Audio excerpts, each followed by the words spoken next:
muito bom Viajou dia. para as montanhas. Ah, gente, os recalcados vão dizer que é fundo de tela, né? Eu também acho. Olha o barulho dos pássaros, que show. Aposto que é aí. Estou aqui nos Alpes Suíços, né? Então, está tudo bem aqui. Está um friozinho, então eu resolvi vir aqui para as montanhas. E aí, vindo aqui para as montanhas, vou ensinar direito administrativo para vocês, com essa cara de sono, galera. Mentira, não estou com sono, não. Já acordei, já pedalei, já nadei, já corri. Tudo no sonho, né, gente? Dizem que o sonho, ele impulsiona a gente para a vida. Estou aguardando, por enquanto, os exercícios físicos estão só no sonho. Já já torna realidade, né? Como diz o Walt Disney, se você pode sonhar, você pode realizar. Então, qualquer dia eu vou ser uma triatleta aí para nós e que vamos. Minha gente, estamos já na aula 3. Na aula 3, depois eu vou deixar uns exercícios para vocês, mas eu deixo lá no AVA, aviso vocês, para que a gente possa... para que eu possa preencher os pontos, né, da professora. Então, eu vou deixar uns exercícios para vocês lá, para que vocês façam e eu consiga lançar os exercícios. Vamos ver se terminou a aula, eu monto lá uns exercícios e deixo para vocês, tá? Deixa eu até marcar aqui. Exercícios, né, que a gente gosta de pontuação. Façam o desafio nota máxima, acessem o AVA, que daí o meu coração fica contente, quero vocês usando a nossa plataforma, quero todos usando a plataforma lá, a biblioteca virtual, quem não tem um livro de apoio, usem os livros da biblioteca virtual, consultem a revista dos tribunais, né, precisam dar uma lidinha nas jurisprudências, vocês vão ver que interessante, quanta coisa boa tem lá. Vamos então para a nossa aula de Direito Administrativo. Eu vou já compartilhar a tela com vocês, mas antes disso, pessoal, vamos fazer uma conversa geral sobre o que a gente já viu na aula até agora, né? Nossa matéria é Direito Administrativo, Regime Jurídico Administrativo. Esse nomezinho, regime jurídico administrativo, significa como que o dinheiro público ele é gasto na administração pública, como que esse dinheiro público é usado. E aí, a gente sabe que vão administradores, vêm administradores e permanece o regime jurídico administrativo, que é formado de vários princípios.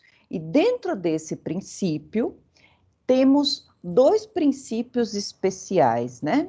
Que são os princípios norteadores, e deles a gente pode tirar todos eles, né? O primeiro é a supremacia do interesse público. O interesse público está acima do interesse particular, já que o interesse público é de todos nós, né? Depois, a indisponibilidade desse interesse. Se esse interesse é tão importante, o administrador público não pode dele dispor, não pode dizer assim, não quero priorizar o interesse público, vou usar os meus interesses, isso não pode acontecer. Então, né, Celso Antônio Bandeira de Mello, que é referência no direito administrativo, ele vai usar esses 2 mega princípios.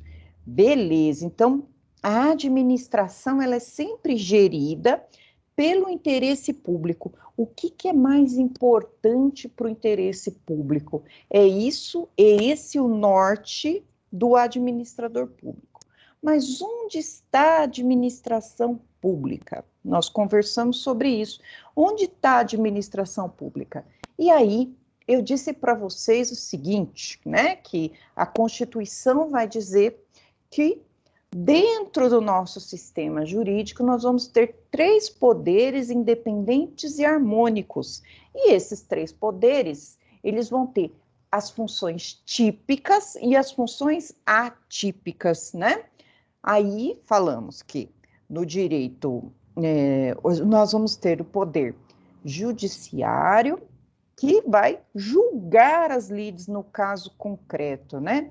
Para onde a gente vai debruçar nosso estudo no curso de direito, né? Como que a gente faz, né, os julgamentos em qualquer ponta que a gente tiver dentro de uma lide, né? Dentro de uma disputa de interesses resistidos. Esse é o poder judiciário independente.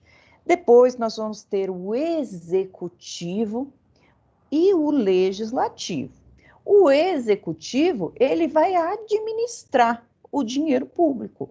Ele, dentro ali do executivo, ele vai servir para executar as verbas públicas que chegam. Então, ele é a administração por excelência, né? Quando a gente vota no executivo, seja ele de qualquer das esferas, né? Municipal, estadual, federal, nós estamos votando num representante nosso que a gente confia que ele vai fazer o melhor possível para a nossa administração pública. Ele vai saber para onde mandar esse dinheiro público, que é carimbado, né? Já que esse dinheiro vai deixar rastros, né? Era para deixar sempre.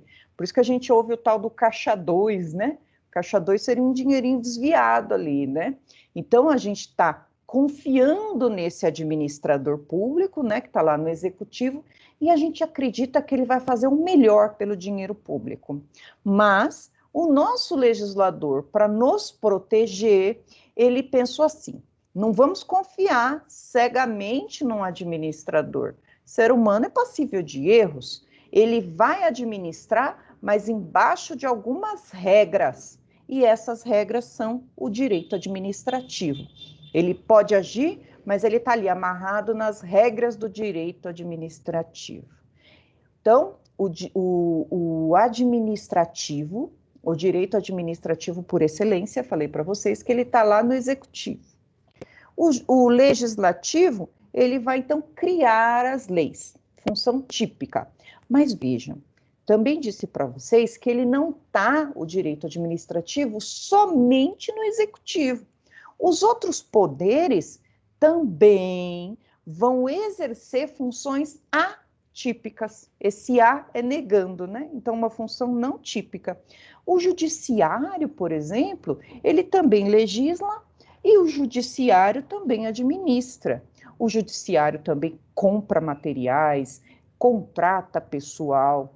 O judiciário também ele vai fazer o regimento interno dos tribunais, só que não são funções para que ele foi criado, mas ele é autorizado a fazer dentro do âmbito dele de atendimento ali. E aí, como tem dinheiro público na jogada, tem que seguir as regras do direito administrativo.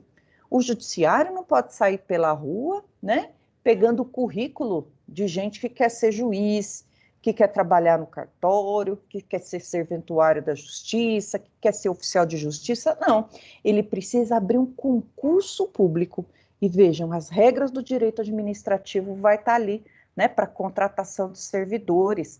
Ele quer pessoas que sentam, estudam e vão exercer o melhor possível ali dentro da esfera de competência.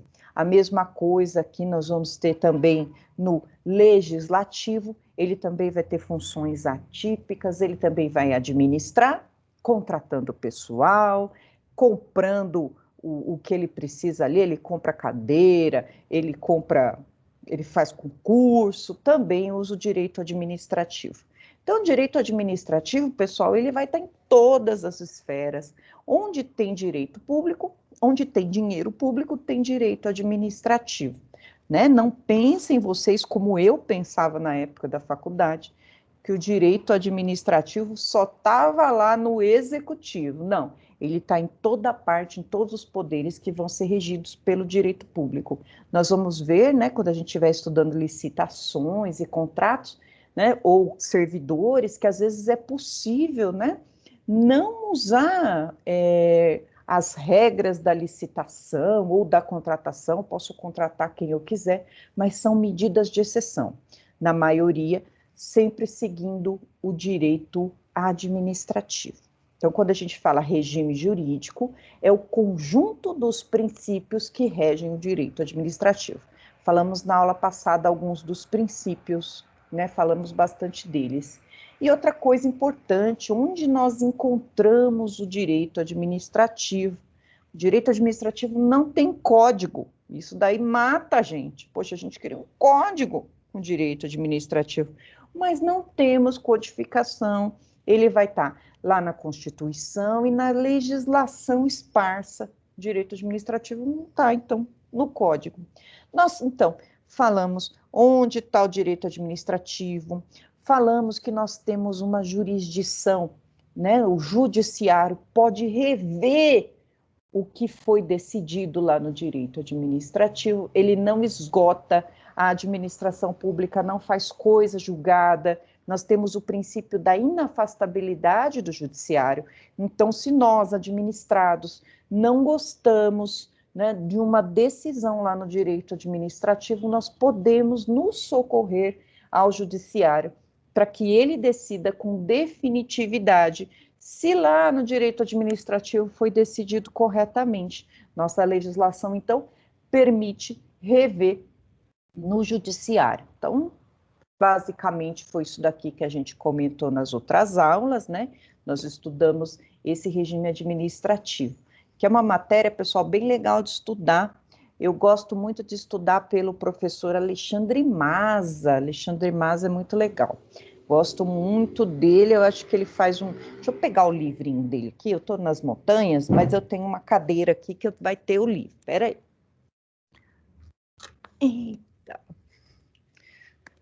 Ficar aqui na montanha sem fazer nada, é bom trazer um livro, né? E aí eu trouxe esse daqui. Primeira coisa que a gente faz para saber se o livro é bom, né? Ver se ele para em pé.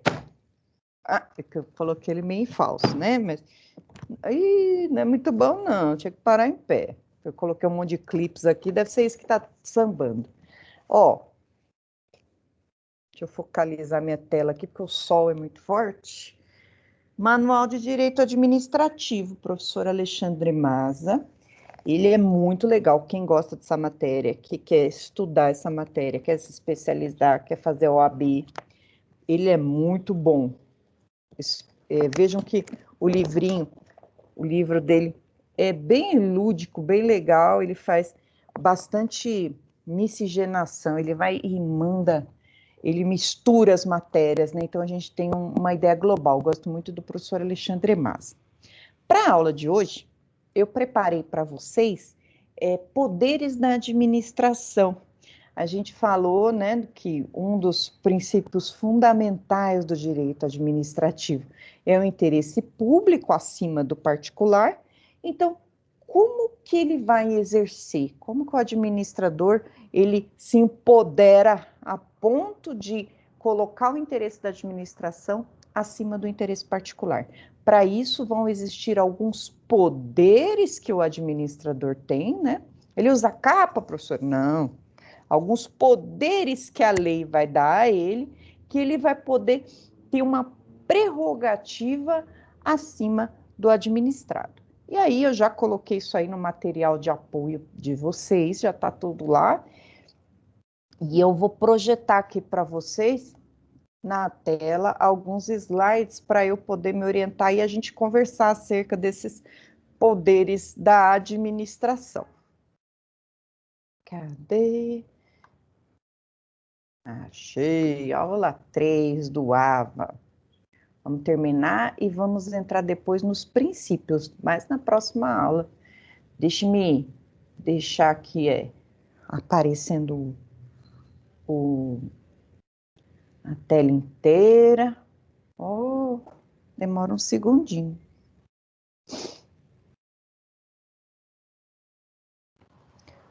Ou 20 segundos, né? Peraí.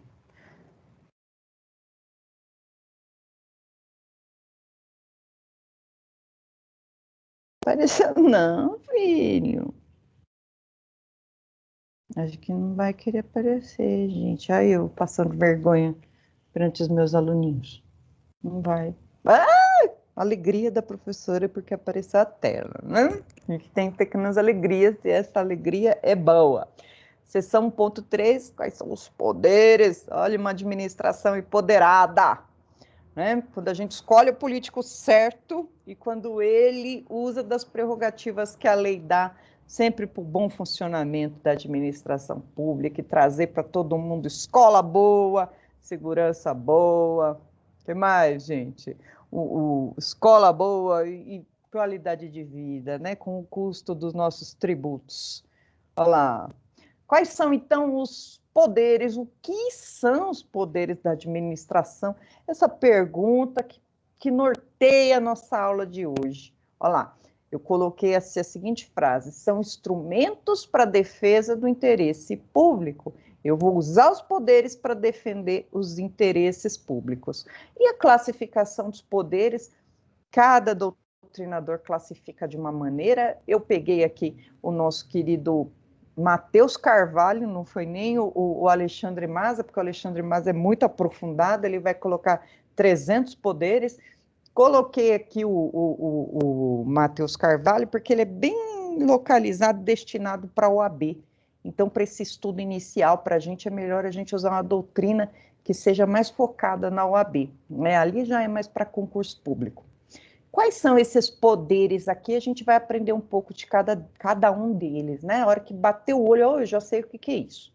Olha lá, nós vamos ter poder vinculado, poder discricionário, poder disciplinar, poder hierárquico, regulamentar e poder de polícia.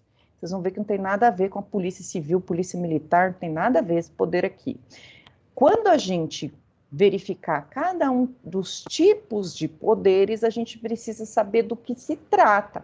Em direito administrativo é importante, então, a gente ter uma ideia e saber do que se trata cada um desses poderes aqui. Vejam só, vamos tratar desses poderes e não se enganem, eles se entrelaçam. Às vezes, nós vamos verificar um poder disciplinar que está atrelado ao poder hierárquico. Eu vou te punir porque eu sou superior a você, dentro da mesma hierarquia da administração pública. Vamos lá, e a OAB adora perguntar para a gente que poder que é e como que esse poder é exercido. Vamos lá aprender sobre os poderes. Peguem um livro de direito administrativo, leiam um capítulo depois de poderes administrativos, tá? Não se contentem somente com aula.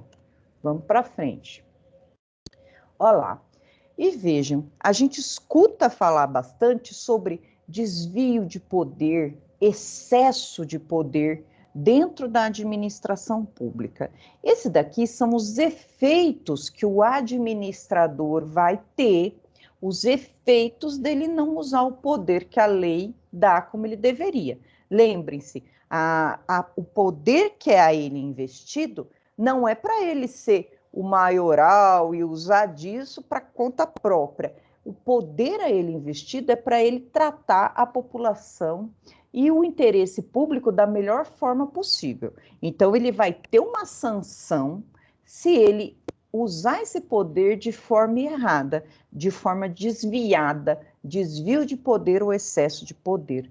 Olha lá, quando o agente público, de qualquer esfera, atividade típica ou atípica, exerce adequadamente olha, eu coloquei uma vírgula que não tem nada a ver, as suas competências, atuando em conformidade com o regime jurídico administrativo, sem excessos ou desvios, fala em uso regular do poder. Pois eu arrumo essa frase aqui que ficou horrível. O que eu quis dizer? Se ele vai usar certinho, obedecendo o regime administrativo, não vai ter excesso, não vai ter falta, ele vai seguir direito o regime jurídico administrativo, a gente fala em uso real do poder, uso regular do poder. Porém, quando a competência é exercida fora dos limites legais ou visando interesse alheio ao interesse público, ocorre o uso irregular, também chamado de abuso de poder. Eu tenho poder para mover alguém de determinado setor, eu, administradora, e essa pessoa está lá, exerce a função direitinho, mas eu não gosto dessa pessoa. Eu tenho uma rincha pessoal com essa pessoa. Eu vou e tiro ela de lá de pirraça, né? Nesse caso, pessoal, eu estou desviando a finalidade do poder. Vejam só, e está errado, não posso usar, a gente vai chamar de desvio de finalidade ou transdestinação. Eu não posso usar os poderes do cargo para atender um benefício pessoal. O poder está ali para ser exercido em prol do interesse público. Quando eu vou extrapolar esse caráter do poder, eu vou ter o abuso de poder. O abuso de poder se divide, ele é o gênero, e eu vou ter duas espécies. O excesso, eu ajo com excesso, ou eu desvio, né? O excesso de poder é um vício na competência, ou seja, aquela pessoa não está determinada pela lei para usar dessas prerrogativas, mas ela usa. Então, eu tenho um vício ali nesse ato administrativo do excesso de poder. Eu vou lá brigar na administração, a administração não resolveu, judiciário. Vou lá e, opa, teve um excesso de poder aqui. Desvio de poder. No desvio de poder, que eu vou estar lá dentro do gênero abuso, no caso do desvio de poder, o vício, pessoal, está no fim do ato. Ali a competência aquela pessoa poderia fazer, mas ela desviou a finalidade. A finalidade seria o bom funcionamento da administração. Vamos pensar aqui, né, num setor lá da administração que não está funcionando direito. E aí eu vou remanejar o pessoal, posso remanejar. Mas não, eu estou remanejando para atender uma picuinha pessoal. Nesse caso, eu estou tendo um desvio de poder. Vai lá no judiciário, né? Que esse ato administrativo tem que ser revisto. Então, se ferir esses poderes aqui, a gente já viu que eu vou ter um excesso, um desvio. Vamos começar, então, pelos dois poderes mais importantes que vocês vão ouvir falar toda hora em direito administrativo, né? Então, é bom a gente entender o que eles significam, porque a partir de agora a gente fala poder vinculado, poder discricionário, poder vinculado, poder discricionário. Então a gente precisa saber qual que é a diferença entre os dois. Quando a gente trata de poder vinculado, o nome ajuda a gente bastante, significa que ele vincula.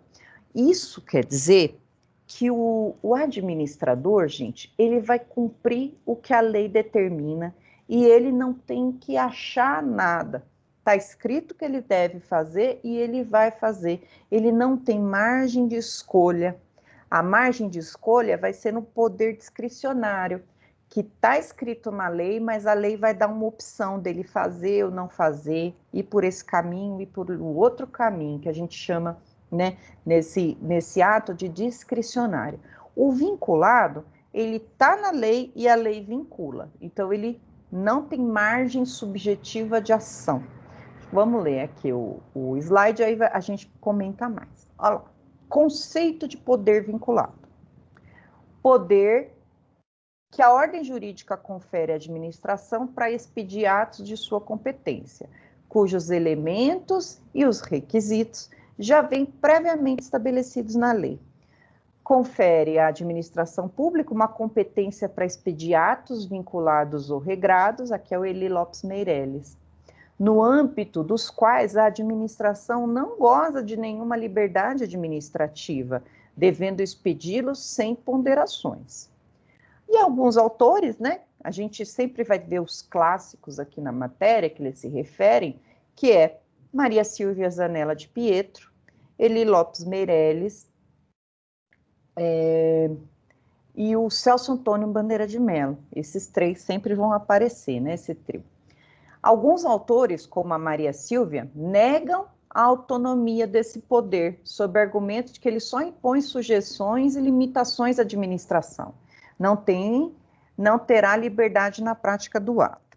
Qual que é a crítica, então, da Maria Silvia, né? A Silvinha, aqui para os íntimos. Ela vai dizer assim, olha, não se trata de um poder, já que esse poder, né, como dizem os engenheiros do Havaí, é uma forma de poder para nada. Porque, nossa, foi horrível, né, gente? Quem ouviu essa achou podre. E velha também, né? Uma forma de poder para nada. E aí, por quê? Porque tá ali o administrador vai ter que cumprir o ato do jeito que a lei está mandando. Ele não pode colocar a vontade dele nesse ato. Vou pensar aqui que chegou ali um querido amigo nosso, policial, que cumpriu o período que ele tinha para trabalhar. Trabalhou a vida toda e agora ele conseguiu os requisitos para aposentadoria. Né? O administrador dele vai virar para ele e vai falar assim, não, rapaz, mas você ainda está novão, né? Você ainda está novo, está bem, né? Vejo pelo meu cunhado policial, ele tem 40 anos, está cansado, parece que está, no caso dele, parece que está em 60, né? Vai falar, não, você está bem, você ainda aguenta, né? Está tão facinho trabalhar. Não vou te aposentar, não. Continua trabalhando. Não, galera, não. Se ele adquiriu os requisitos para aposentar, ele vai aposentar. É vinculado. Não tem que decidir se vai dar ou não. Se a lei está dizendo que tem que dar, acabou. Por isso que vincula o administrador. Ele não tem como correr, está vinculado. Outro exemplo, né?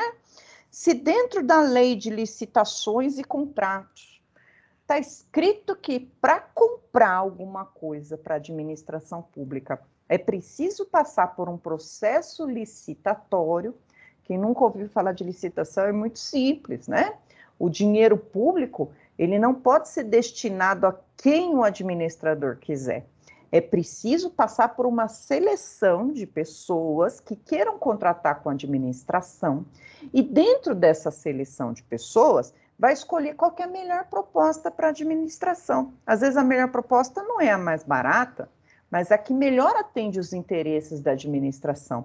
E dentro desse gênero licitação, vamos ter várias espécies, concurso, leilão, pregão, e maravilha. Então, vamos pensar aqui que o administrador, ele queira comprar aqui a gente falando de polícia, quer comprar, renovar a frota da polícia. A polícia está precisando de carros novos, né?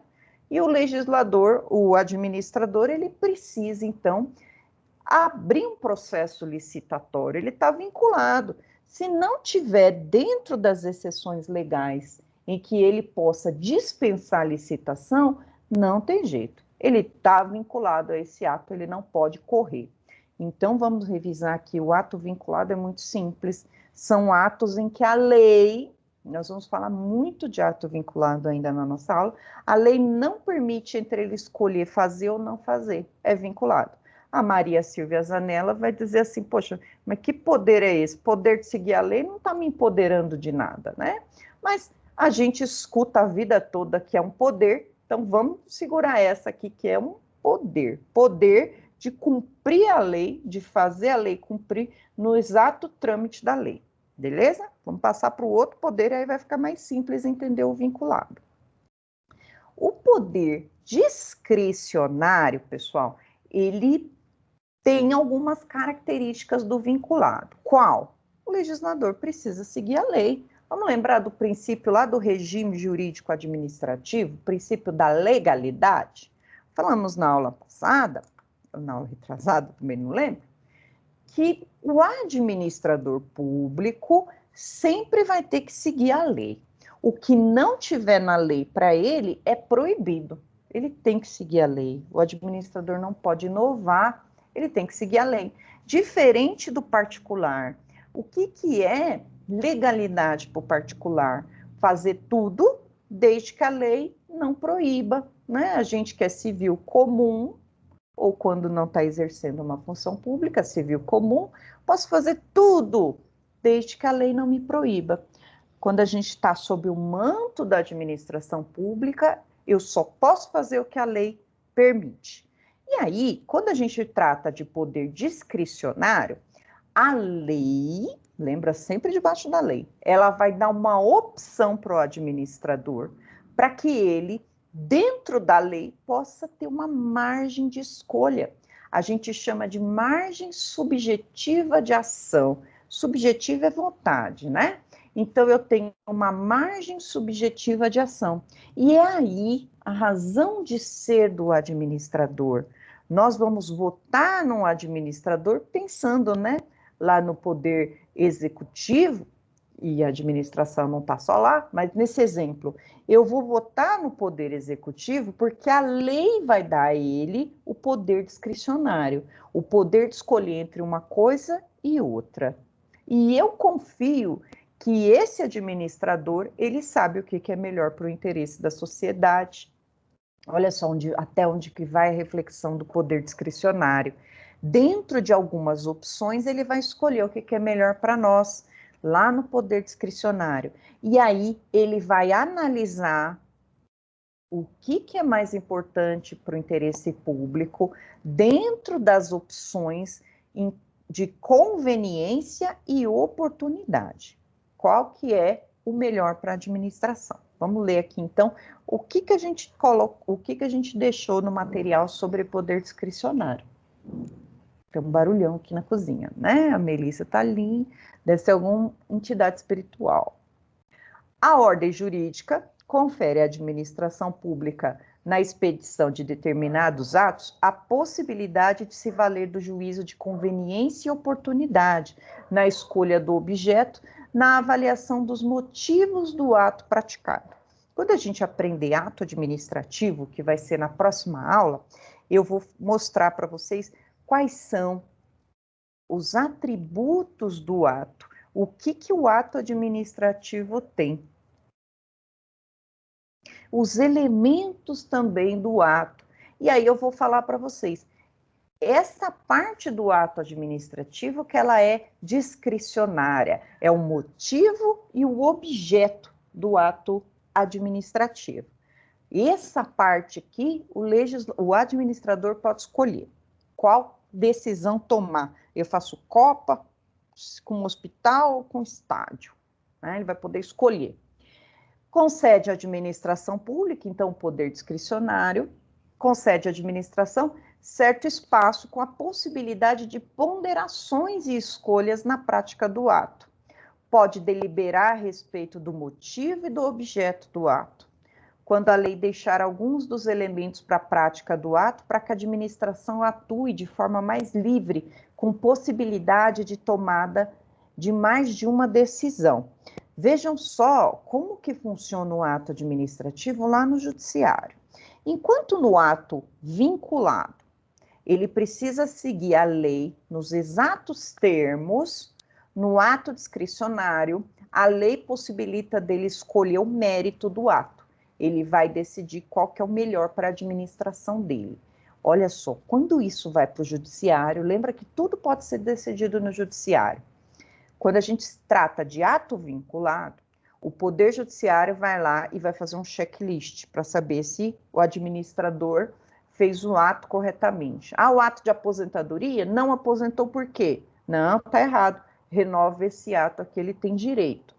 Agora aqui, pessoal, no ato discricionário, o judiciário não pode mexer na discricionariedade do administrador público.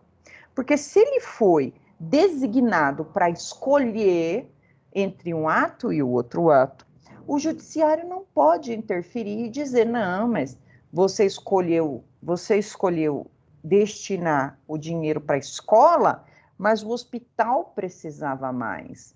O judiciário não pode interferir, por quê? Porque é uma função típica lá da administração. O que o judiciário pode fazer é controlar se ele agiu dentro da legalidade do ato administrativo. E dentre as opções, ele poderia optar por essas duas, mas ele não pode interferir no mérito do ato. Então, essa parte aqui, que é a margem de ação do administrador, o judiciário não pode mexer. Existem algumas teses novas, né, elas que vêm inovar com o tal do ativismo judicial. Acho que vocês já ouviram falar de ativismo judicial. É o superpoder para o judiciário, né? E ele atuar nessa esfera aqui e decidir pela administração pública. Mas ela ainda está incipiente, ainda está começando. Seria, gente, uma coisa escabrosa, né? Um poder decidindo pelo outro. Ia ser uma usurpação de competência. Então, o que a gente precisa lembrar do ato discricionário é o administrador ele tem margem subjetiva de ação, porém, o judiciário pode rever esse ato, verificar se a parte do ato de cumprir a lei foi cumprida, e dentre essas opções eram as postas para o administrador, mas ele não pode alterar a vontade do administrador, porque é ele quem decide, o mérito é dele, beleza? Esse é o poder discricionário. Vamos ver se tem mais alguma coisa. Ah, tá.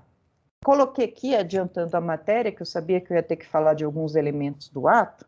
Olha só, o ato, ele tem até uma musiquinha, né? Mas como a gente está em aula que vai ficar gravada no YouTube, eu vou ter vergonha de cantar, que é uma música de Sandy Júnior, para a gente lembrar os elementos do ato administrativo. Não adianta assistir, vou ter vergonha, né?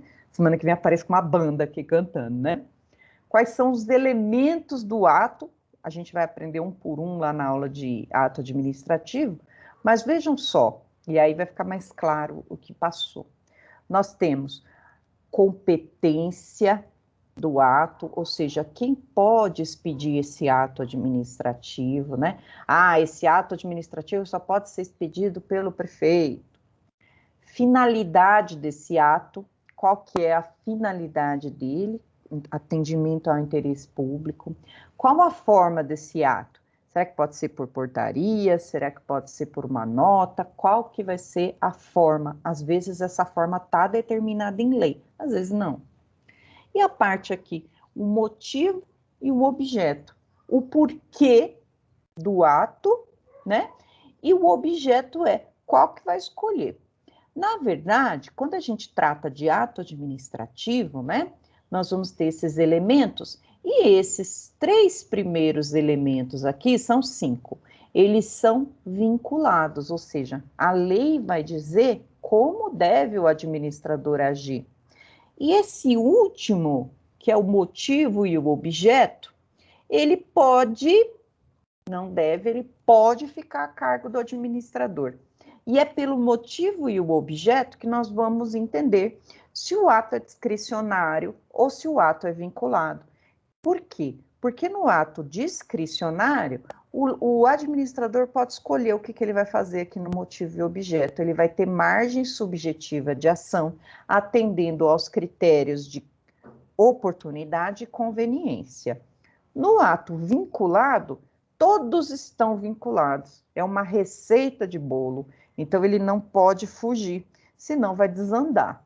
Aqui no discricionário, ele pode escolher no motivo e no objeto. Então, quando a gente estiver estudando, nas próximas aulas, eu vou falar para vocês, olha, esse ato é discricionário. Então, eu já sei que o motivo e o objeto ele pode escolher. Se eu falar, olha, esse ato é vinculado, então esse ato está escrito na lei que não pode mexer, ele tem que fazer do jeito que está na lei, ele não pode fugir. Sempre lembrando, o ato ele tem que estar cobertado pela lei, senão a administração pública não pode agir.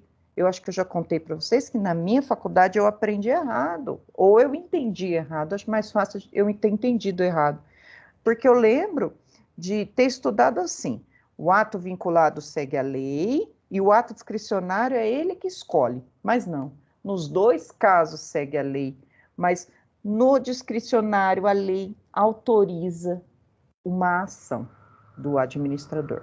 Beleza? Quero que isso fique bem claro para vocês. Eu estou trazendo do jeito mais simples possível para a gente entender nesse começo. E aí, continuando com o poder discricionário, né? Olha lá, a administração deve adotar, quando trata do discricionário, estou falando lá do mérito, dentre os vários motivos e objetos possíveis, o mais benéfico, lembrando do interesse público.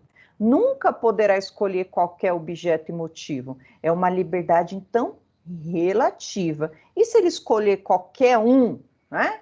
Aí, nesse caso, lembra que eu falei do ativismo judicial? O judiciário vai intervir se levarem isso até o judiciário. Vai falar, olha, tinha uma proposta muito melhor para a administração pública, mas ele escolheu essa. Então, se leva isso para o judiciário, gente, aí o judiciário pode rever esse ato aqui e mandar ele refazer.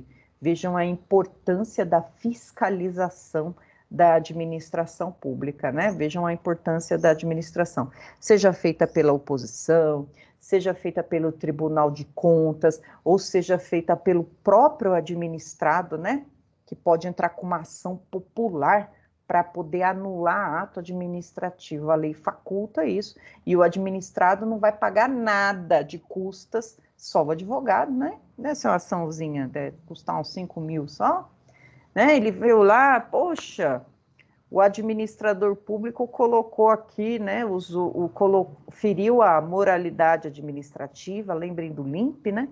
Colocou aqui uma estátua aqui com o logo da campanha dele, que está ferindo a moralidade administrativa, não pode, vai lá para o judiciário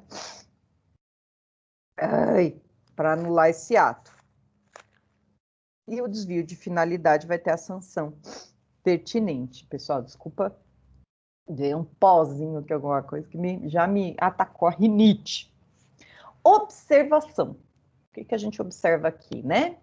Não obstante, não posso efetivar a substituição do mérito de um ato administrativo, né? Falei para vocês já, o mérito aqui no poder discricionário é de competência do administrador. O judiciário não pode mexer aqui, não pode intervir, somente pode verificar se ele podia escolher. O poder judiciário tem o poder de analisar se a conduta foi praticada dentro dos limites da discricionariedade, o que é feito com base na análise dos princípios, como da razoabilidade e da proporcionalidade. Qual mais? Os princípios mínimos lá da administração. Legalidade, o LIMP, lembra? Ai, meu Deus, lembra lá do LIMP? Legalidade, ixi, me deu um branco aqui, me ajudem. Tem alguém aí? Não tem ninguém, né? Tá bom. Legalidade, impessoalidade, moralidade, eficiência. Eu pulei algum, me ajudem. Então tá. Motivação, continuidade. Não, peraí, LIMP. Peraí, deixa eu espirrar. Vocês estão aí, galera. Eu já estava achando que eu estava falando sozinha. Legalidade, impessoalidade. Moralidade. Ixi, eu não estou nem seguindo. LIMP, né? L, legalidade. I, impessoalidade. N, moralidade. P, publicidade. E, eficiência. Achei que eu estava batendo os pinos já. Desculpa, galera. Eu até esqueci o que eu estava falando. Tá, lembrei. Eu estou toda séria aqui nos Alpes. Trata-se da análise...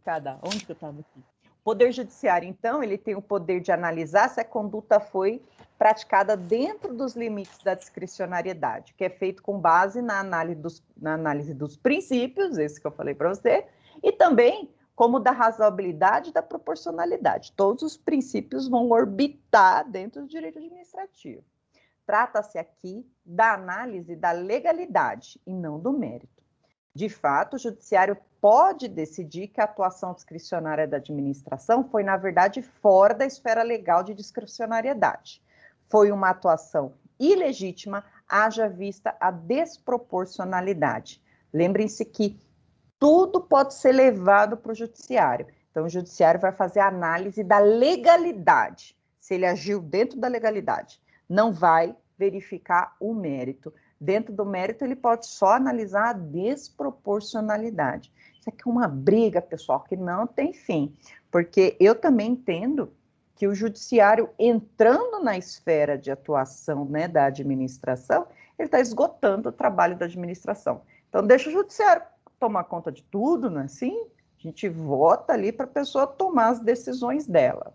Mas vejam que aqui, se for uma coisa escabrosa, que bom que o judiciário está intervindo, né? A gente tem que sempre pensar no interesse público. O que é o interesse público, né? A gente está vendo tantos escândalos, né, de pessoas podendo comprar na época da pandemia, vão lá e colocam lá que trata-se, né, de um ato realizado durante uma síncope, uma ação feita de modo extraordinário, para quê? Para dispensar a licitação. Vou dispensar esse processo de licitação. Há um exemplo aqui que é totalmente inventado da minha cabeça. Vamos dispensar a licitação porque nós estamos numa calamidade pública. Beleza. Aí, o que eu vou fazer? Eu vou comprar respirador, mas eu vou comprar um respirador que não presta, com um preço 4, 5 vezes maior do que ele vale, né? E aí, eu vou lá e aí a pessoa que está vendendo, vamos pensar numa situação dessa, né? Vai falar, olha, esse respirador aqui custa R$100.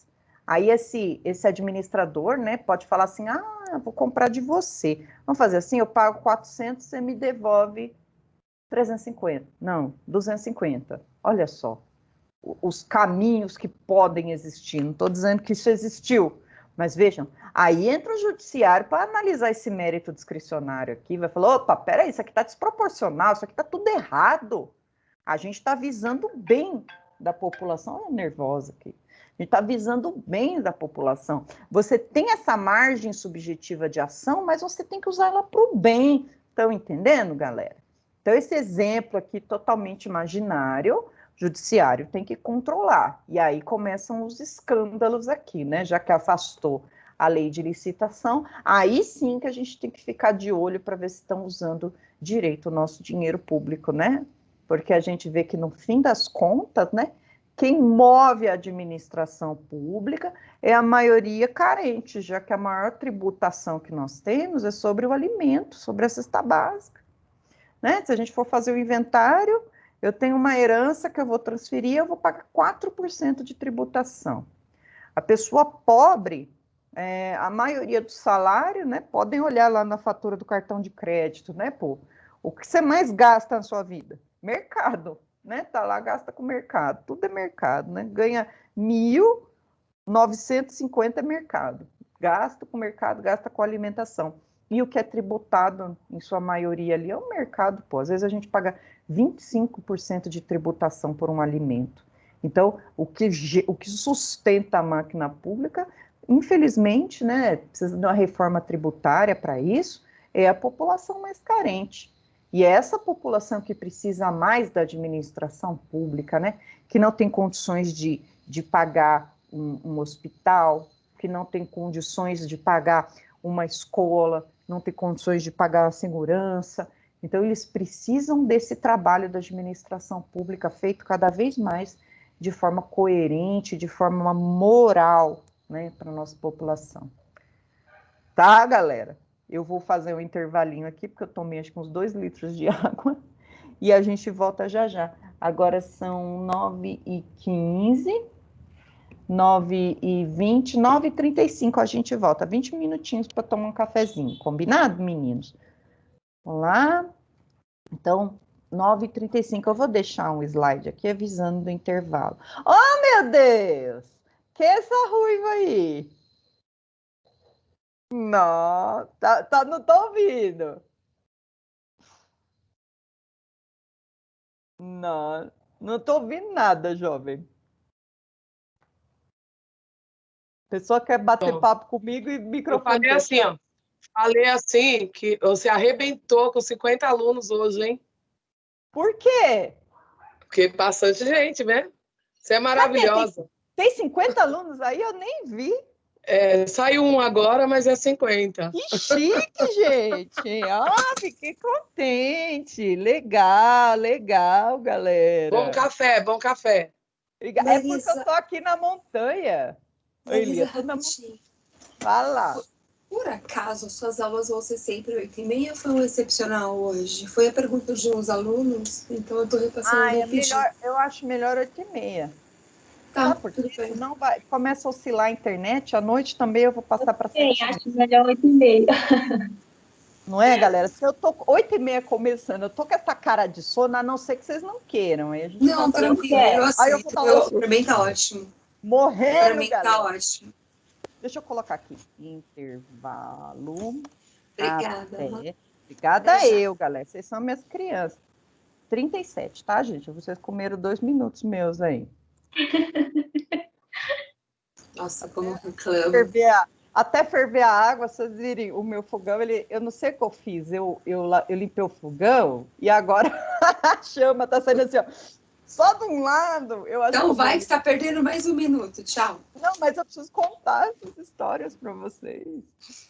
Peraí, deixa eu colocar aqui. Oh, meu Deus, 9h37.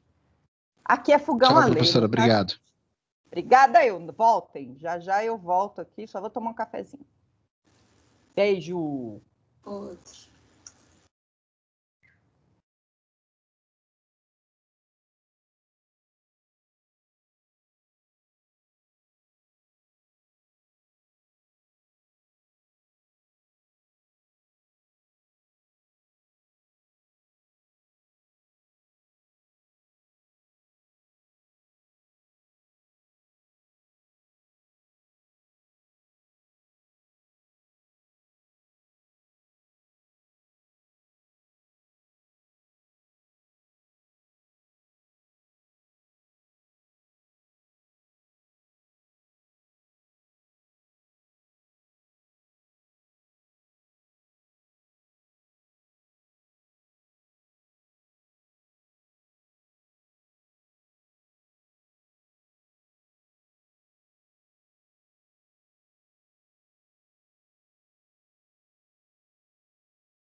Oi, minha gente, estamos de volta, galera.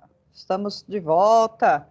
Quero mandar um beijo para todo mundo e dizer para vocês que hoje à noite eu vou dar aula de teoria da argumentação jurídica. E a gente está chegando numa fase na apostila que nós vamos dar algumas dicas de português e a gente está fazendo umas petiçõezinhas lá. Então, quem quiser participar, assistir a gente fazendo petições benzinhas, bem simples, já que a gente está tratando de pessoal do primeiro e segundo semestres, né? Fiquem à vontade, a aula começa às 7h30, quem quiser participar, pode participar, tá super convidado. Aproveite porque vocês viram, né, que a nossa aula vai ser pelo AVA, né? Vamos ter que clicar lá no AVA, então somente quem está matriculado na disciplina vai poder assistir. Mas por enquanto, que ainda não foi 100% obrigatório, convido vocês, podem assistir a aula da noite, quem quiser participar, né? Inclusive, hoje à noite nós vamos fazer essa aula de teoria da argumentação, que é legal a gente, acho que vocês já tiveram essa matéria, mas é legal rever, né? Fiquem à vontade. E também, galera, nós vamos ter o estágio. Atenção para a galera que tem estágio. Eu não sei aí de vocês, a turminha que tem estágio, mas eu acho que a turminha da Elaine tem estágio. Deixa eu só pegar aqui que o Francisco mandou para mim ele mandou um negócio de, não é negócio, um horário de estágio.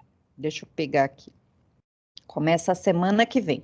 7º e 8º semestre. Então, eu acho que... Quem que é 7º e 8º? Gente, eu acho que a Elaine deve ser 8º, Maurício. Eu sou do 8º. A Maíra, galerinha do 8º e do 7º. Então, prestem atenção. Vamos ver. Galera do 7º, 8º... Não, acho que é 7º noite. 7º manhã e noite, 8º manhã e noite. Então, vamos ver como que eu vou dar aula para vocês. Eu vou dar aula de estágio no 7º semestre, eu e a professora Luciane e eu. Vamos ver, que dia que é aqui? Deixa eu ver se eu enxergo. Começa dia 16 de setembro. Eu acho que é uma quarta. O estágio que você está se referindo são as peças ou o TCC? Sim. Estágios são as peças. Isso. A gente vai fazer as peças juntos, vai ter plantão de dúvida. A gente vai fazer... Eu ainda não sei como que nós vamos fazer. Vamos fazer o melhor que for para vocês. Qual que era a minha ideia? A ideia inicial era fazer uma aula gravada com a peça, né? E aí, na hora do plantão, vocês já assistiram a aula e tiram as dúvidas, né? Eu ainda estou pensando, porque eu gosto mais de montar a peça junto com vocês. A gente lê o enunciado e vai montando a peça juntos. Vamos ver o jeito que fica melhor, aí a gente vai fazer e vocês vão me dizer. Dia 16 de setembro, semana que vem, é quarta. Isso. Das 11 às 11h30. Pode falar, a gente termina essa aula, começa o estágio. Isso não seria melhor mais para o pessoal do 7º, tendo em vista que nós do 8º já tivemos, não a aula, mas as peças do semestre passado, eu mesma já fiz as 2 de pedagogia e as 2 de direito do trabalho, e o tutor já até corrigiu. Então, essas mas tá são do 7º. As turmas, né? Essas são do 7º. A gente é do 6º também não teve. Não, o 6º ainda não tem. 7º e 8º. Mas quem quiser participar, fica à vontade. Ó, essas são do Marisa, 7º. eu só quero que clareia. É o 7º, não é isso? Isso. E 8º. 7º. Deixa eu ver o 8º, o que é aqui. O 8º, acho que... O 8º seria o TCC. Não. Não? Aqui é peça.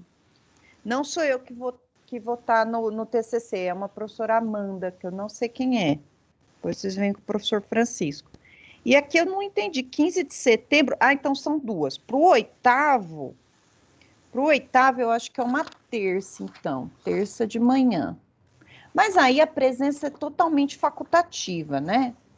E aí, Maíra, se você quiser aproveitar, aí é só entre nós, tá? Só entre nós alunos.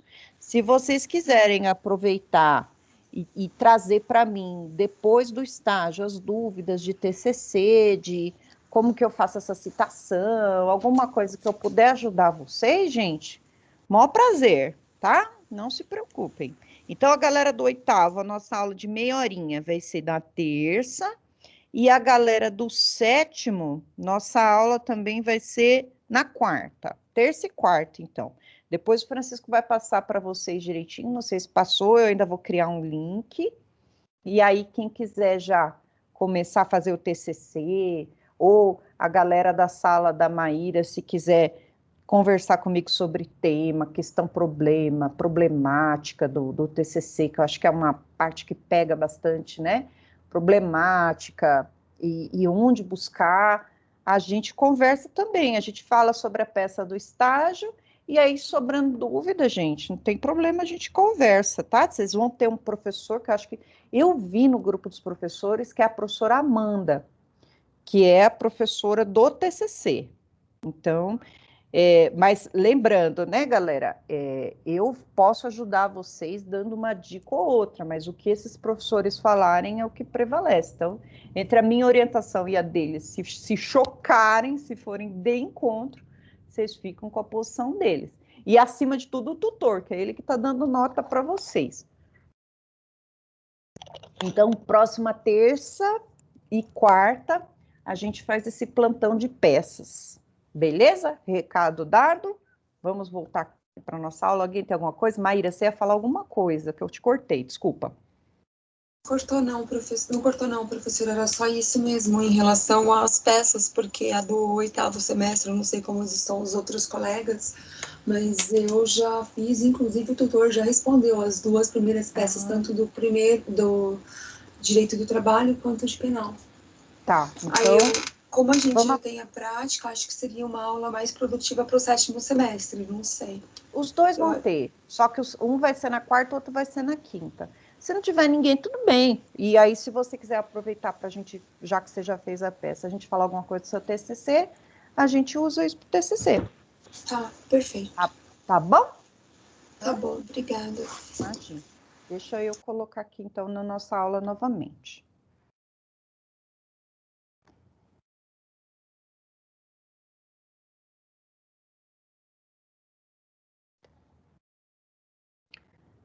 Deixa eu só colocar aqui a apresentação, pessoal, aí volta para o começo, eu vou rapidinho para a parte que a gente estava, para a gente continuar. Estava falando sobre poder discricionário, próximo poder hierárquico. Se vocês não estiverem ouvindo, dá um grito aí, galera. O que é poder hierárquico? Veja, dentro da classificação dos poderes, nós temos o poder hierárquico. Esse nome ajuda muito a gente, porque hierárquico pressupõe hierarquia, comando. Quem é meu chefe? Quem é meu chefe vai responder por mim, né? Então, ele tem a função de comando, ele está acima de mim, então ele responde por mim. Então, a administração pública, ela vai dar esse poder de hierarquia para que esse superior, né, ele vai coordenar, controlar, corrigir as pessoas que estão ali sobre o crivo da hierarquia dele. Então, a gente precisa lembrar do poder hierárquico como um poder vertical, é vertical para cima, né? Vertical, que o que está em cima vai comandar os que estão embaixo. Todo mundo deve submissão àquele que está lá em cima. O que eu coloquei aqui? Confere à administração uma capacidade para ordenar, coordenar, controlar, corrigir, delegar, quando conveniente, e avocar as funções. Esse poder estabelece a relação de hierarquia entre os órgãos do mesmo âmbito e escalão da administração e divisão de competências. A hierarquia, pessoal, ela pressupõe um comando, uma ordem, uma direção. Quem está acima, né? Olha lá, dentro do âmbito do mesmo escalão, ele pode controlar, corrigir, delegar a função e avocar. O que é avocar? Pegar de volta. Ele pega de volta alguma coisa que ele delegou, né?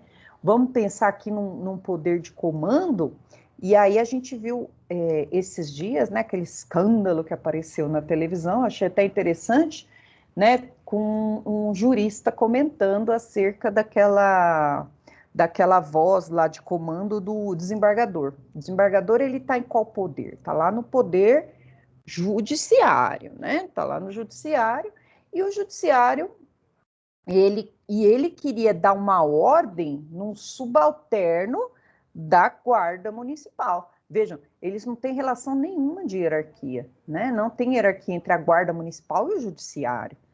Então, vejam, eles estavam lá, eu quero te dar uma ordem. Esse desembargador, ele só pode dar ordem para quem vem embaixo na escala de hierarquia dele. Ele não pode dar ordem para outro comando, né? Então, ele foi lá e ligou para a pessoa que comanda, né? Acho que foi para o secretário, se eu não me engano, né? Da administração pública, para reclamar que era o superior hierárquico daquele guarda, que estava fazendo a função dele, que era pedir para que as pessoas usassem máscara. Então, olha um exemplo de hierarquia, né? Eu só posso coordenar quem está abaixo de mim. E aí eu posso coordenar, posso dar ordem, posso controlar os atos, verificar se essa pessoa está fazendo o serviço direito, corrigir, eu delego e eu avoco. Essa avocar é a atribuição dele, eu pego de volta para mim. Se ele não estiver fazendo certo, eu pego de volta para mim e posso entregar para uma outra pessoa. Vamos lá, e dentro desse poder hierárquico, né, que eu falei, ordena, coordena, controla, corrige, eu tenho aqui algumas observações. O que é o poder, a capacidade hierárquica de ordenar? Olha lá, coloquei aqui rapidinho. Organizar a função administrativa, distribuir, escalonar entre os órgãos e agentes, estabelecendo uma relação de subordinação. O que é subordinação, né, gente? Eu devo respeito a alguém, eu sou subordinado a alguém, eu preciso obedecer. As ordens emanadas pelos órgãos e agentes superiores devem ser cumpridas fielmente pelos inferiores, salvo manifestamente ilegais. Quebra do dever de obediência, infração disciplinar, punida através de um procedimento disciplinar. Então, quem está abaixo na escala hierárquica, ele deve obediência a quem está em cima, né? Desde que, e isso está lá no Código Penal, né? Na obediência hierárquica, quando a ordem for manifestamente ilegal, ele não precisa cumprir. É uma excludente de ilicitude, ele não vai precisar cumprir a ordem manifestamente ilegal. Capacidade de coordenar. O que é coordenar, né? Olha lá, coordenação é suor. Coordenação, eu vou harmonizar funções internas quando a cargo do mesmo órgão administrativo. Você faz isso, você faz aquilo, eu preciso de um comando, né? Capacidade de controlar. Controla o próprio desempenho e dos agentes, fazendo com que sejam observadas as leis, instruções necessárias ao cumprimento das funções. E que capacidade de corrigir, que chama autotutela, a própria administração revendo os atos que considera ilegal. Olha lá, invalidar os atos ilegais, inválido se é ilegal, ou revoga os atos que não sejam mais convenientes e oportunos ao interesse. Sempre que a gente vê uma ilegalidade, a gente vai associar com invalidação, torna inválido. E revogação é um ato que era válido, mas não atinge mais os interesses públicos. Então, vamos lembrar da discricionariedade, né? Eu posso revogar. Eu autorrevogo, não preciso do judiciário para revogar. A capacidade de delegar atividade ou função, aí nós vamos encontrar lá na lei de processo disciplinar, né, que a gente vai estudar ela a fundo quando a gente for tratar dos servidores. Poderá haver, quando for conveniente, não houver impedimento legal. Eu delego uma função. Delegar competência para julgamento de recurso administrativo, para edição de atos normativos ou quando o ato deva ser praticado com competência exclusiva, mesmo entre órgãos de igual ou inferior escalão, mesmo que o órgão ou agente delegado não sejam subordinados ao órgão e agente delegante. A delegação é regra, sendo a proibição uma excepcionalidade, né? Vamos pensar aqui num processo administrativo disciplinar, em que a pessoa que vai julgar é o prefeito, e o prefeito delega essa função de julgar para o advogado, para o procurador do município. Ele pode delegar esse ato. O responsável pelo ato vai ser o agente que recebeu essa delegação. capacidade de avocar. Vejam, é o caminho inverso. Eu delego e eu avoco. Trago de volta para mim. Está lá no artigo 15 da mesma lei. É o chamamento da competência pela autoridade, que não era antes, né, originariamente, competente para a prática, tirando a competência da autoridade que era excepcional e será possível quando permitida por lei. A autoridade avocante deverá ser superior à avocada, deve ser justificada e temporária. Então, o superior hierárquico, ele dá uma função para o inferior e ele controla, ele verifica que não está cumprindo do jeito que ele quer, ele toma de volta. Esse aqui é o avocar. Avocar é você tomar de volta uma função para você, né? Lembre-se que a razão de ser é, né? Se você tem o comando, você responde pelos comandados. Então, a sua obrigação é analisar se todo mundo está fazendo certinho. Então, a lei vai dar essa prerrogativa às pessoas da administração pública de coordenar, de dar a delegação, de tirar a delegação, porque vão cobrar lá do pessoal lá de cima, né? Também responde pelos atos. E aí, acabando aqui, o poder hierárquico está presente somente no âmbito interno, então, dentro da administração, entre os órgãos da administração direta e dentro dos próprios órgãos da indireta. Nós vamos aprender nas pessoas, né? Nós temos a administração pública direta e a administração pública indireta, que são as pessoas jurídicas indiretas. Dentro do órgão, a hierarquia vai funcionar. E da administração pública direta para indireta, a gente tem uma supervisão, a gente não tem uma hierarquia propriamente dita. Não há poder hierárquico entre o órgão da administração direta sobre os órgãos da indireta, tampouco uma entidade da administração indireta sobre a direta, já que não há poder hierárquico no âmbito externo. Então, o poder é dentro de determinada administração. Aí está aqui. Não é considerado controle de subordinação o que ocorre na administração direta sobre a indireta. É controle de finalidade, controle finalístico. Incide sobre os fins e objetivos, nunca sobre os meios, para o qual foi criada a entidade da administração indireta, tutela administrativa, âmbito da União. Aí um exemplo, supervisão ministerial. Entidades da administração direta se vinculam a um ministério.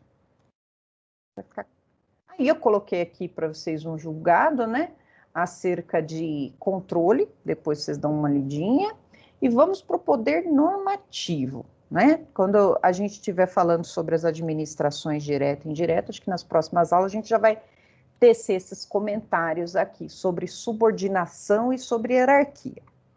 Quando a gente fala de poder normativo, né, a gente vai falar de gênero, e uma das espécies é o poder regulamentar. Poder normativo, poder regulamentar, esses nomezinhos ajudam a gente a encontrar o sentido da norma.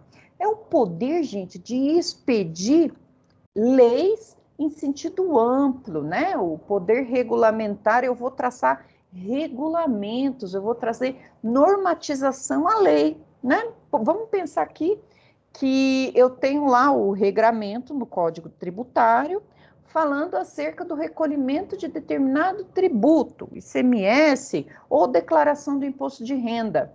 Aí, a administração pública responsável pelo recolhimento do tributo, ela vai trazer um regulamento acerca de como que deve ser feito esse recolhimento do imposto de renda, né?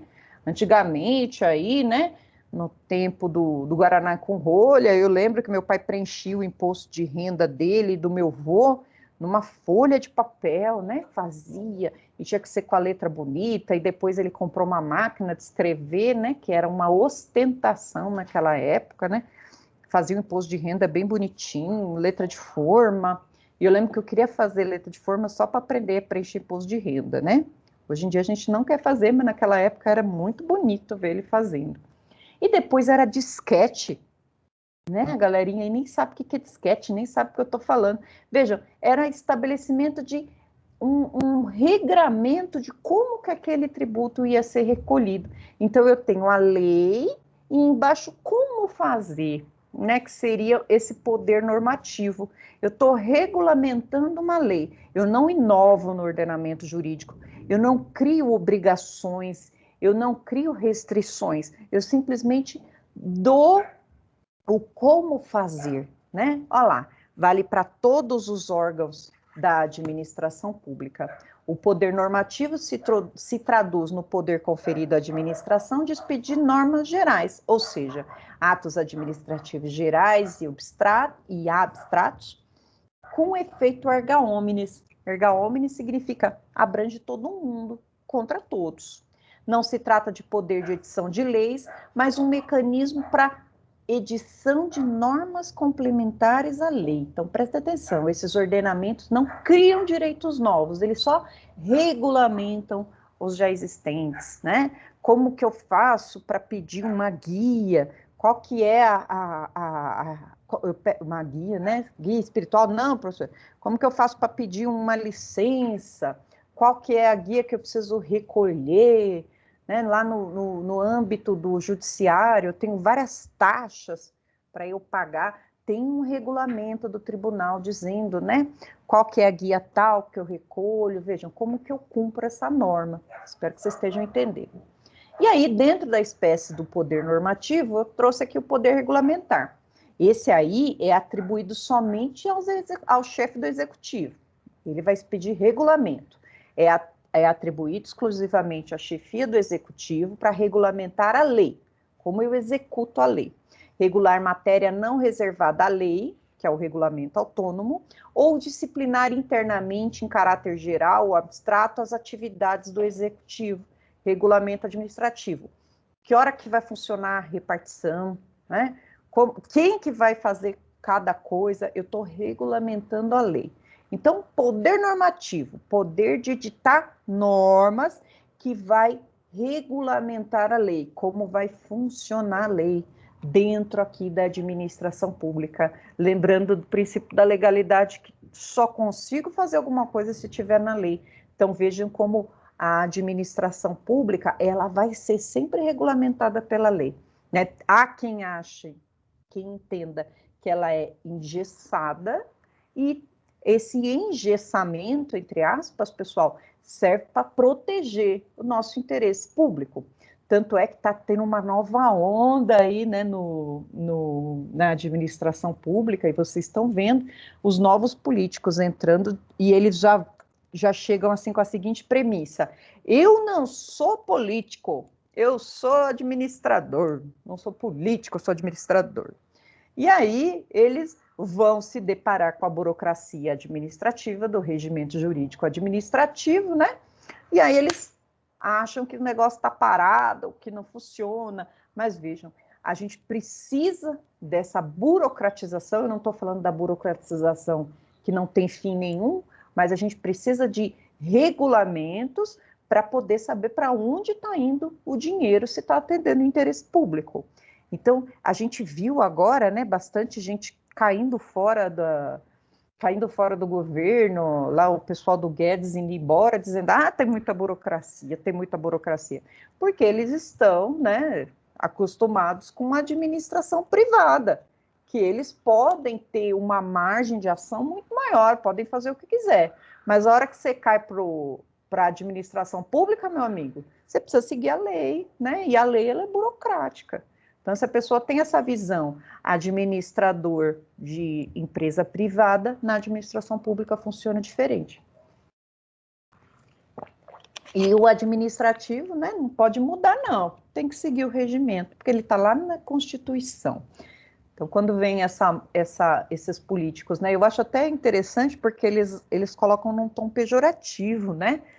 Eu não sou político. Não, a partir do momento que você está concorrendo a um cargo eletivo, você é político, né? Você ganhou, você é político, você vai ter que agir sobre o manto do direito administrativo, você não tem como correr, meu amigo, você pode até querer inovar, mas sempre dentro da lei, respeitando a lei, usando lá o LIMP, você tá numa boa, não vão rever seus atos, não.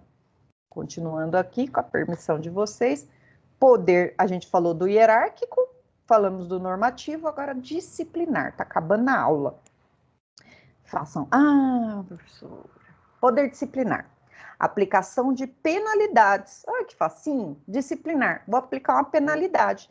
Todos aqueles que possuem vínculo especial com o poder público, com os servidores e contratados da administração. Quem sofre penalidade? Quem tem vínculo com a administração pode sofrer uma penalidade.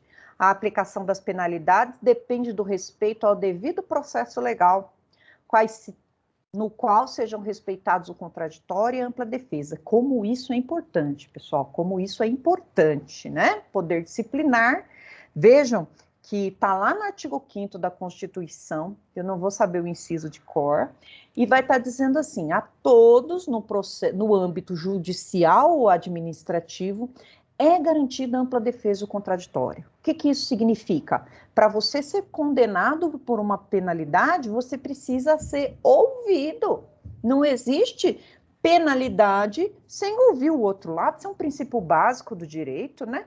Inclusive, quando a gente entra para o mundo do direito, a gente começa a parar de julgar as pessoas, né? Que a gente tem esse instinto de julgar, olhar, julgar. Não, primeiro você tem que ouvir essa pessoa, né? Para você poder tomar aquela decisão.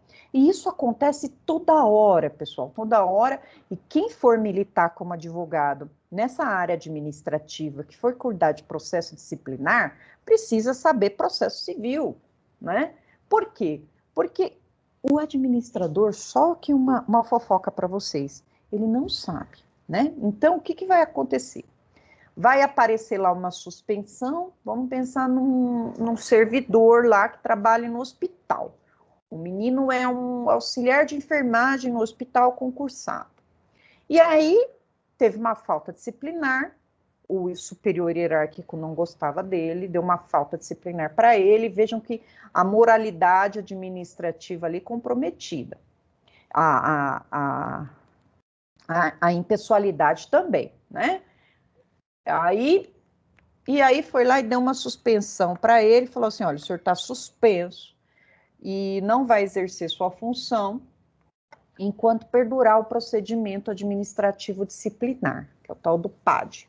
Primeiro o senhor vai sofrer uma sindicância e, havendo indícios de autoria e prova da materialidade, o senhor vai sofrer um processo administrativo e aí o senhor pode ser até demitido do serviço público. A pessoa desespera. Aí, daqui a pouco, chega na casa dele um papelzinho, e eu estou contando aqui um caso que eu trabalhei, dizendo que ele foi demitido a bem do serviço público. E ele não foi dada a ele a oportunidade de se defender, em momento nenhum foi dada a oportunidade dele se defender. Quando o advogado vai lá ver o procedimento disciplinar, vai estar lá que houve oitiva das pessoas, olhem só o absurdo, né? Olha só, teve a oitiva das pessoas, o superior dele foi ouvido e o superior dele disse que ele estava com um comportamento ilegal, que ele estava, vou dar um exemplo aqui, trocando medicação dos pacientes, né? O paciente chegava, falava que tinha que tomar uma benzetacil e ele dava outra medicação. Exemplo escabroso. E aí foram ouvidas os colegas de trabalho, os outros colegas e tal, e quando você chega lá, advogado, para ver esse procedimento administrativo, vê que ele está desse tamanho. Só que teve um pequeno detalhe, ninguém intimou a pessoa que estava sofrendo o processo disciplinar para se manifestar, ninguém intimou. E aí, pessoal, você vai lá para o judiciário, você bate na porta do judiciário e fala assim, que palhaçada é essa aqui, ó? Fizeram um procedimento administrativo, demitiram um servidor público, fundamentaram a decisão linda, fizeram uma sentença de 4 páginas, mas ele não participou. Infringiu de morte o quê? Devido processo legal. Nesse caso aqui, pessoal, que eu trabalhei num caso parecido, né? O mérito é diferente, claro, estou dando exemplo. O que aconteceu? Durante esse procedimento disciplinar, passaram-se 6 meses, né? Ela recebeu, essa pessoa, o retroativo dos 6 meses que ela ficou suspensa. De uma vez só, a administração pública teve que pagar. E lá no mandato de segurança, que foi impetrado contra esse ato aqui ilegal, né? O judiciário mandou fazer a pessoa retornar para retornar para sua função, com todos os valores retroativos, salário de 6 meses de uma vez só, 30% para advogado, né? Você faz isso no acordinho ali no contratinho, senão o cliente esquece, né, gente? Então, se precavenham. Se precavenham, né? Não sei. Precavejo que não é. E aí, voltou. E aí, o quê? A administração pública ficou de mãos atadas? Vai ter que ficar com um servidor ruim? Não. Ela pode fazer o procedimento disciplinar novamente, desde que siga o processo legal, né? E isso é tão importante que tem a súmula vinculante número 5. Vamos lembrar o que são súmulas vinculantes? São súmulas só do STF, não existe súmula vinculante em outro lugar, só do STF, que vai vincular os demais poderes. Todos os poderes estão vinculados, com exceção do legislativo na sua função típica, já que a função deles típica é legislar. Se eles quiserem legislar contrário, pode, mas na função atípica deles, súmula vinculante. E olha só o que a súmula vinculante vai falar para a gente. A falta de defesa técnica por advogado no processo administrativo disciplinar não ofende a Constituição. Isso aqui, pessoal, foi um Deus nos acuda. E por quê? O STJ dizia que precisava de advogado no processo disciplinar, sim. E essa preciso de advogado, o que ia acontecer? Todos os processos disciplinares realizados sem advogados ia ser anulado. Tudo anulado e todo mundo ia voltar para a administração que passou um processo disciplinar sem advogado, ia voltar tudo a estaca zero, ia ter que pagar e a pessoa ia ser reintegrada. Para pacificar, então, essa situação, né, mesmo, eu entendo, né, quem sou eu, mas, poxa, é necessário demais um advogado no procedimento disciplinar, né? O servidor sozinho, no caso, aquele auxiliar de enfermagem do meu exemplo, não ia ter noção, se não tivesse um advogado, o que ele podia resolver ali, né? Mas o STF pacificou o seguinte, né? Não precisa de advogado, não precisa de advogado propriamente, porém, preciso respeitar a ampla defesa e o contraditório sempre. A pessoa tem que ser intimada dos atos, tem que saber o que está acontecendo, ela tem que ter o dever ela tem o direito de participar do processo administrativo. Se ele for realizado certinho, a decisão é válida. Se ferir o princípio da ampla defesa e do contraditório, anula tudo. Tá? Professora, eu tenho uma dúvida. Pode falar. Quem é? A Daniele. Oi. A Daniele. Pode Professora, falar, assim, quando um servidor, por exemplo, um servidor público, ele tem uma falta injustificada e posteriormente na folha de pagamento, a gente pode considerar a aplicação de pena como desconto, né, do dia que não foi trabalhado, e posteriormente já uma medida tão drástica como uma suspensão, sem antes uma advertência, alguma coisa assim pré-escrita, por exemplo? Precisa verificar o regramento que vocês seguem, né? Porém, olha só, eu entendo que seja um bis in idem, você punir a pessoa 2 vezes pelo mesmo ato.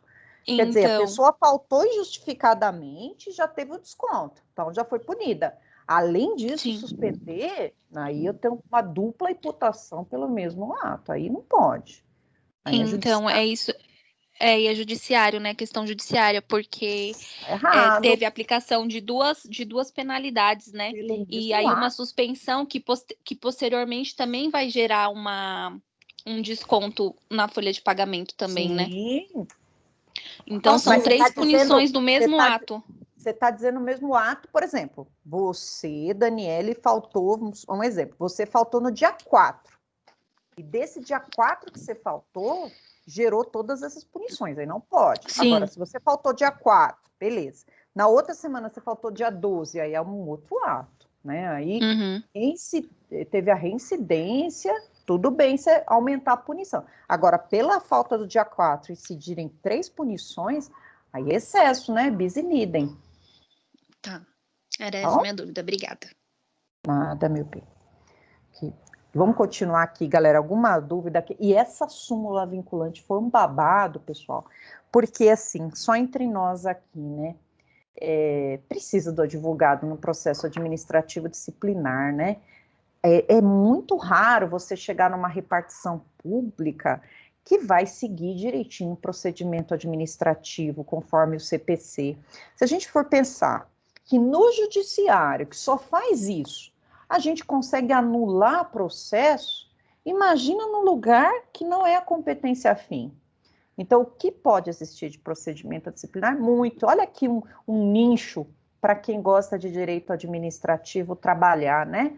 Trabalhar com procedimento disciplinar, estudar processo civil, estudar processo penal e trabalhar com procedimento administrativo disciplinar, né? Ninguém sabe, né? Na época que a gente fez lá no meu escritório esse processo disciplinar, nunca tinha nem ouvido falar. Sentamos para estudar, porque não tinha ninguém que fazia processo disciplinar. E aí a gente sentou e fez, podia ter se especializado na área, porque um vai chamando o outro, né? Esses clientes assim, né, lá na administração. Aí um comenta com o outro, ó, fulano foi reintegrado aqui com todos os direitos. Aí já o nome de vocês ali vai correr na área, e é uma área muito legal aqui para se trabalhar, quem gosta de direito administrativo, tá, galera? Hashtag fica a dica, me sigam para mais receitas. Poder de polícia, para a gente terminar nossa aulinha.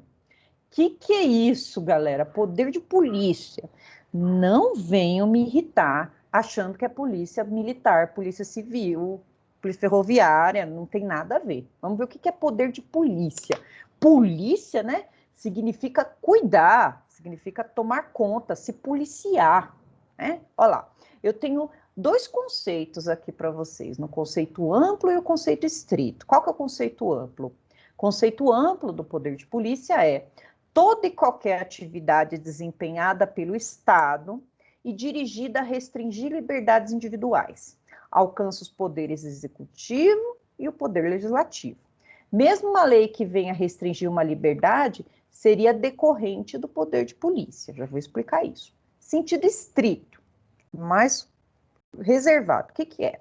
Poder de polícia, toda atividade administrativa exercida pelas entidades, órgãos, que alguém soltou no rojão, órgãos e agentes da administração pública para limitar e condicionar o exercício das liberdades individuais e o uso, o gozo, disposição da propriedade, visando adequá-los e conformá-los aos interesses públicos e bem-estar geral da coletividade. É o poder da polícia administrativa, né? Olha só, pessoal, é poder jurídico, mera atividade administrativa. O que é poder de polícia? Poder de polícia dentro da administração pública é o poder de limitação de alguma coisa em prol do interesse da coletividade. Esse é o poder de polícia. Por exemplo, aqui no município não pode, vamos pensar que a gente está num município, né, bem triste, Alagoas, né, ele está em Maceió. E aí nós temos uma limitação de construção. Nós fizemos uma servidão predial aqui, tem uma limitação de construção, e existe ali uma norma da prefeitura que não pode construir mais de 10 andares, porque senão vai, aí fica técnico demais, mas vai acabar com a circulação diária e a vista da praia. É um poder de polícia, ele está impedindo alguma coisa. Um outro exemplo de poder de polícia, a vigilância sanitária, ela chega num supermercado e encontra carne estragada, né? Ela encontra, por exemplo, o meu pai é do Ministério da Agricultura, ele é funcionário do Serviço de Inspeção Federal, e ele sempre fala para mim, né, que, Marisa, se você for no supermercado e encontrar Danone, iogurte, né, cheio de bolinha em cima de água, a geladeira estava desligada e ligou, tá errado, não compra, tem que interditar esse mercado, né? E aí, esse é o serviço da polícia administrativa, né? É o serviço de inspeção. Eu vou inspecionar. Então, ele vai gerar várias limitações. Eles podem fechar estabelecimentos, eles podem limitar o seu direito de construção, tem que ter uma construção X, vai limitar alguns direitos em prol de quem? Da população, né? Esse é a limitação de direitos que nós vamos chamar de poder de polícia, dentro do direito administrativo. Então, esqueçam, pessoal, segurança pública aqui, tá? Não tem nada a ver com segurança pública. Aqui nós estamos falando de poder de polícia administrativa.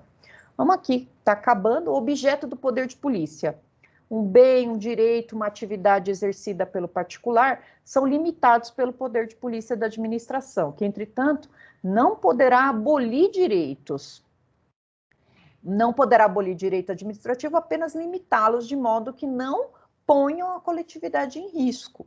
E até tinha um exemplo interessante que eu vi na televisão esses dias. Existia uma lei que não permitia que a comida que sobrasse dos restaurantes fossem entregues à população carente, né? E aí todo mundo falava, poxa, que coisa, né? Prefere jogar fora. Mas vejam, era uma limitação porque não tinha uma regulamentação. Imagina se aquela comida estava ali há 3, 4 dias e fizesse mal para alguma outra pessoa. Então era melhor que se descartasse, né?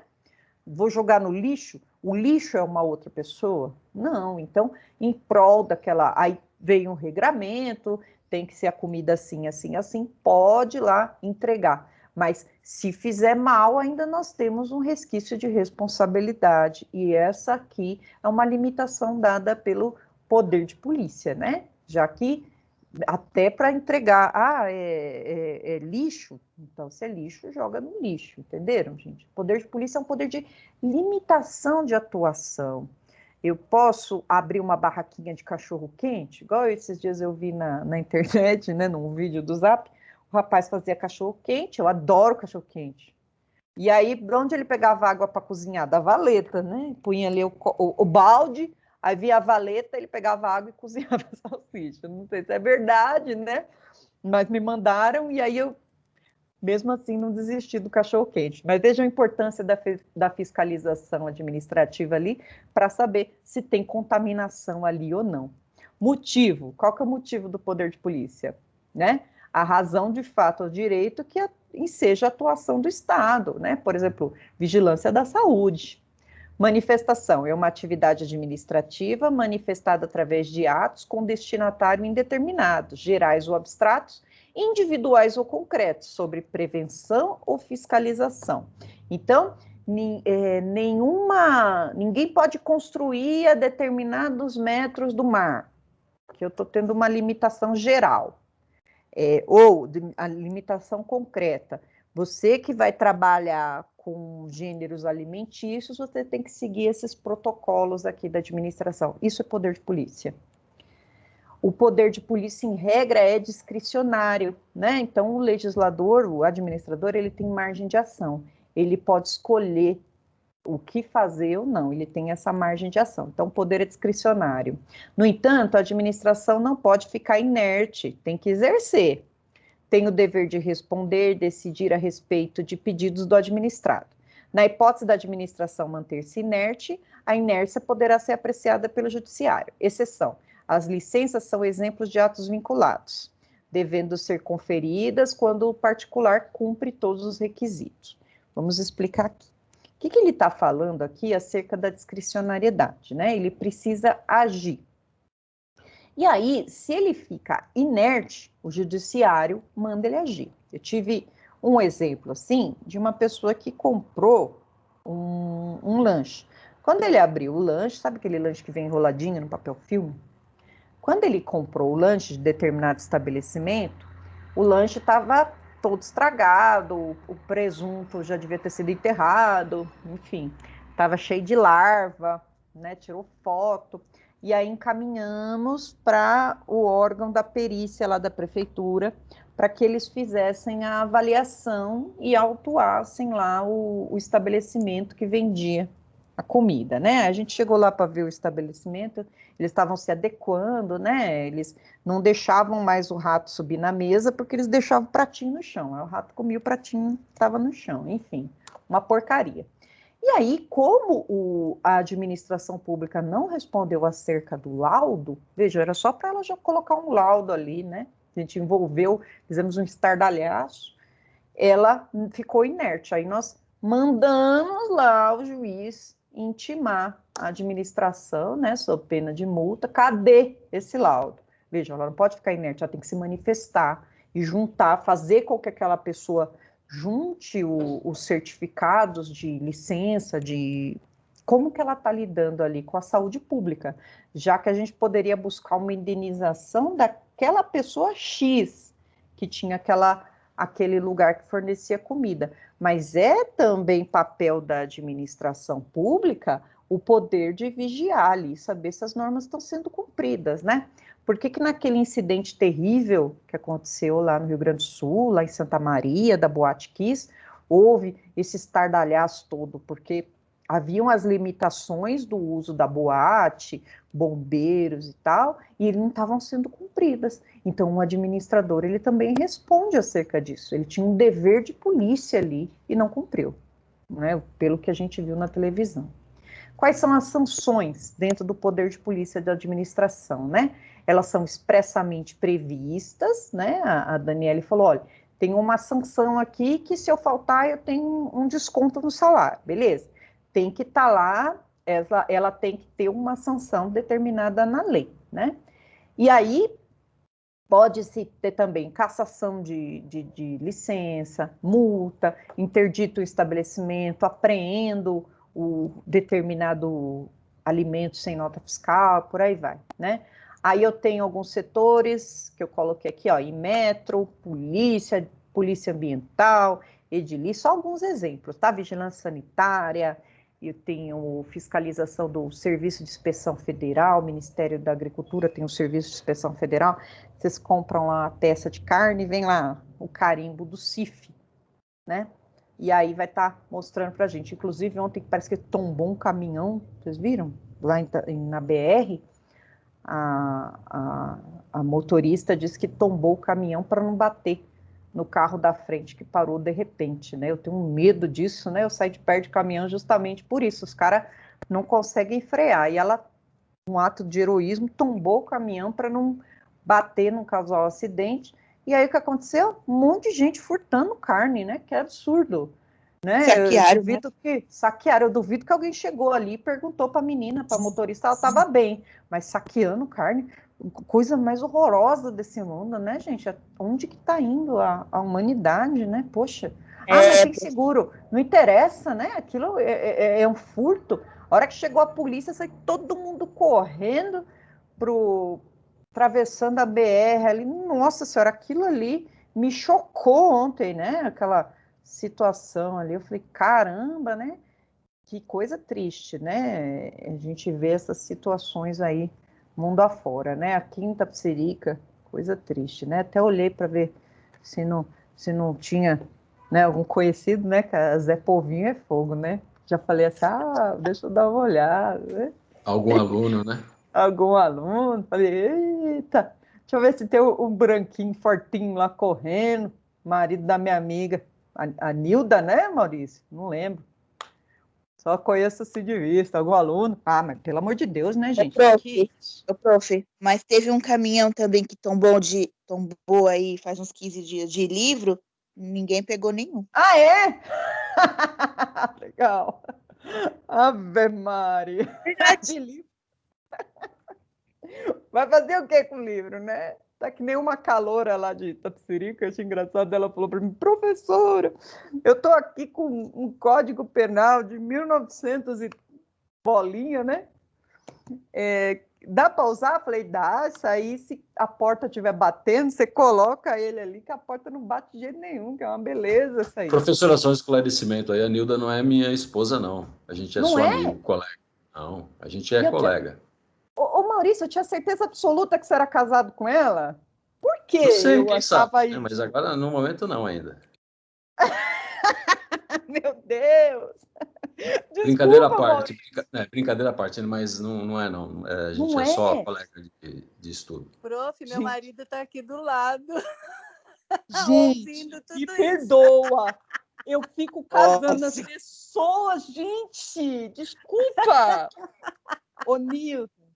Desculpa. Depois dessa, vamos acabar a aula, professora. Melhor ir embora. Melhor ir embora, professora. Gente, é melhor. Que vergonha que eu faço. Deixa eu até parar a gravação. Fica a vergonha tá sendo demais, gente. Essa foi boa. Antes de falar, eu vou perguntar. Ô, Nilda, eu já estava casando ótima. você. Puta merda, gente. Desculpa. Valeu a aula. Melhor você falar